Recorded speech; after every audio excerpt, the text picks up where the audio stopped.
Hello guys, welcome to my YouTube channel knowledge study plus. तो guys, आज हम fundamental of chemistry का एक बहुत ही महत्वपूर्ण टॉपिक स्टार्ट करने वाले हैं। तो गाइस देखते हैं। तो गाइस, इसकी हम डेफिनेशन के द्वारा समझते हैं। तो गाइस देखते हैं, जब हाइड्रोजन परमाणु यानी कि हाइड्रोजन एटम्स किसी विद्युत ऋणी, तो गाइस विद्युत ऋणी क्या होते हैं? तो वे तत्व विद्युत ऋण यानी कि इलेक्ट्रोनेगेटिव होते हैं, जो इलेक्ट्रॉन को अपनी ओर आकर्षित करते हैं। जैसे कि FON यानी कि फ्लोरीन ऑक्सीजन नाइट्रोजन के साथ यानी कि इलेक्ट्रॉनों का साझा करके सहसंयोजक बंध यानी कि कोवलेंट बॉन्ड बनाता है। तो गाइज, क्या होते हैं कोवलेंट बॉन्ड? कोवलेंट बॉन्ड वह होते हैं जो कि इलेक्ट्रॉन को आदान या प्रदान करते हैं, यानी कि डोनर और दान और प्रदान करते हैं। तो उसमें साझे का इलेक्ट्रॉन युग्म यानी कि जोड़ा विद्युत ऋणी परमाणु यानी कि इलेक्ट्रोनेगेटिव एटम्स की ओर आंशिक रूप से खिसक जाते हैं।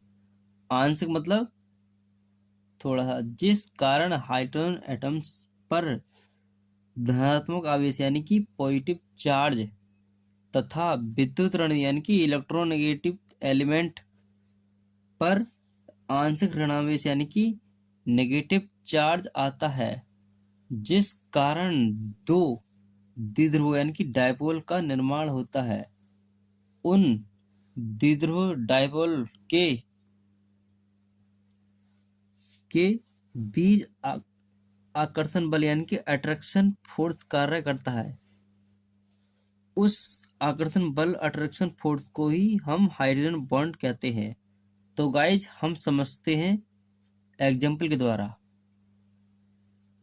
तो गाइज देखते हैं एग्जाम्पल। इलेक्ट्रोनेगेटिव एलिमेंट जैसे कि विद्युत ऋणावेश तत्व जैसे कि फ्लोरीन ऑक्सीजन नाइट्रोजन। तो गाइज, हम देखते हैं कि जब कोई हाइड्रोजन परमाणु किसी विद्युत ऋण यानी कि इलेक्ट्रोनेगेटिव एलिमेंट्स के साथ इलेक्ट्रॉन का साझा करके सही संयुग यानी कोवलेंट बॉन्ड बनाता है, तो उसमें साझे का इलेक्ट्रॉन यानी कि जोड़ा विद्युत ऋणी परमाणु यानी कि इलेक्ट्रोनेगेटिव एटम की ओर आंशिक रूप से खिसक जाते हैं, जिस कारण हाइड्रोजन एटम पर धनात्मक चार्ज आता है तथा विद्युत ऋणी एटम्स पर नेगेटिव चार्ज आता है। उन द्विध्रुवों के बीच एक आकर्षण बल कार्य करता है। उस आकर्षण बल को ही हम यानी कि हाइड्रोजन बॉन्ड कहते हैं। हाइड्रोजन बॉन्ड कहते हैं। तो गाइस, हम आपको बता दें कि ब्रोमीन भी हमारा एक इलेक्ट्रोनेगेटिव एलिमेंट है, जिसपे नेगेटिव चार्ज आता है। तो गाइस, नेक्स्ट देखते हैं। Hydrogen bond very weak bond होते हैं यानी कि कमजोर बॉन्ड होते हैं। दूसरा हमारा, ये हाइड्रोजन एटम्स हाइड्रोजन फ्लोराइड के दूसरे मॉलिक्यूल के साथ एक अतिरिक्त बॉन्ड बना लेता है। तो गाइस, हम आपको बता दें कि ये बॉन्ड जो होते हैं वो टू टाइप्स के होते हैं। तो गाइस देखते हैं।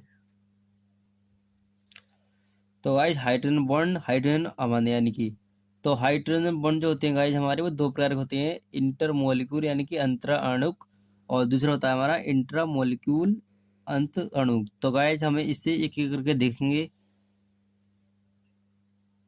तो गाइस, हमारा पहले बताया वो अंतरा अणु यानी कि इंटर मोलिक्यूल हाइड्रोजन बॉन्ड।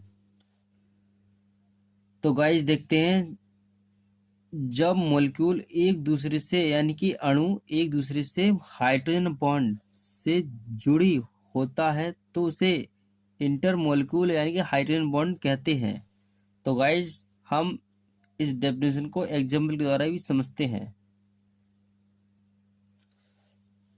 जब कोई मॉलिक्यूल एक दूसरे से हाइड्रोजन बॉन्ड से जुड़े होते हैं, तो देख सकते हैं कि जब कोई इलेक्ट्रोनेगेटिव एलिमेंट जो होते हैं हमारे, वो किसी हाइड्रोजन एटम से जुड़े होते हैं, तो इसे इंटरमोलिक्यूल यानी कि हाइड्रोजन बॉन्ड कहते हैं, जिसके यानी कि एक हमारे आंशिक हाइड्रोजन बॉन्ड बनते हैं जैसे कि ऑक्सीजन के बीच। यानी कि हमारे यह दो हाइड्रोजन के बीच जो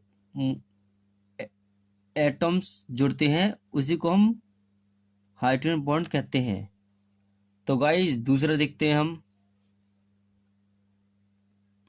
तो गाइस हमारा दूसरा होता है बी यानी कि अंत अणुक यानी कि इंट्रोमोलिकुलर हाइड्रोजन बॉन्ड। तो जब किसी देखते हैं गाइस इसकी डेफिनेशन। तो जब किसी मॉलिक्यूल में ही दो एटम्स के मध्य यानी कि हाइड्रोजन बॉन्ड बना होता है तो उसे इंट्रोमोलिकुलर यानी कि हाइड्रोजन बॉन्ड कहते हैं। तो गाइज आप एग्जाम्पल के द्वारा भी समझ सकते हैं कि जब किसी मॉलिक्यूल में दो एटम्स यानी कि कोई भी मॉलिक्यूल है जिसमें कि दो एटम के माध्य यानी कि बीच में हाइड्रोजन बॉन्ड बना होता है तो उसे इंट्रोमोलिकुलर यानी कि हाइड्रोजन बॉन्ड कहते हैं। तो गाइज हम बता दें कि इसमें हमने ऑक्सीजन यानी कि नाइट्रोफिनोल का एग्जाम्पल लिया है। तो गाइज आपके बीच में एक शो हो रहा है कि जब दो एटम्स के बीच हाइड्रोजन बॉन्ड बनता है तो उसी को हम इंट्रो मॉलिक्यूल यानी कि हाइड्रोजन बॉन्ड कहते हैं। तो गाइज आशा करते हैं ये वीडियो आपको पसंद आई होगी। अगर चैनल पे नए हो तो सब्सक्राइब कर लेना। मिलते हैं नेक्स्ट वीडियो में, तब तक के लिए धन्यवाद।